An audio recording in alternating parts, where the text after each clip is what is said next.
We are back on Nylons and Pylons.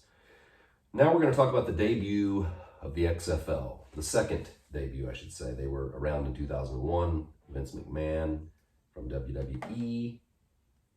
And it didn't work out. They tried to be the anti-NFL and, you know, even more scantily clad cheerleaders and like, awesome hits, bro. It just didn't work. It was whack, okay? This time around, they've done it a little differently. They've got 8 teams. They've got some pretty decent coaches. Bob Stoops is one of them. He's the Dallas coach. A couple other guys that are kind of known. And then a lot of the players have actually been in the NFL and have not really panned out, but aren't just absolutely awful. So no one knew what to expect. But, you know, since the NFL merged with the AFL back in 1970, there have been several failed attempts at creating another league.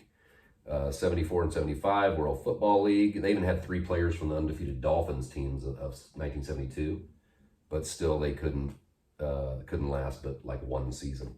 USFL came 83 to 85, had a Herschel Walker in it. Donald Trump came in and bought a team. Then he led a crusade to file an antitrust lawsuit against the NFL, lost, and then the whole league folded. Some of you may not know that, and will find it interesting, relevant to how you feel about him today. But make your own assumptions. You know, and really the only league that had any momentum was the World Football League, which turned into NFL Europe. And that was like a developmental league, but they kind of did away with that because they started playing in NFL games in London. And that's, you know, they wanted to expose it like that. And I think they're going to end up with a real team in London. That'd be cool. I'd like that. I bet in the next 5 years they'll have. Oh my God, I would love that because the amount of hot British dudes who would play football. But they won't be playing football in the British. They're not going to be. They could do it. Maybe a couple. America could be like, we're going to push this on you. So anyway, and then the XFL came, even had a partnership with NBC, but only lasted one season. And then in 2009, the United Football League tried to do this, and they were around for a couple years. Then again in 19, American Alliance of Football, and that lasted 8 weeks. God. So here we are again, and you know, this time is the second iteration of the XFL. The rules are a little different. There's some decent coaching talent, like I talked about, but at the end of the day, watching it has made, you know, kind of made me want to fall asleep in points of it, right?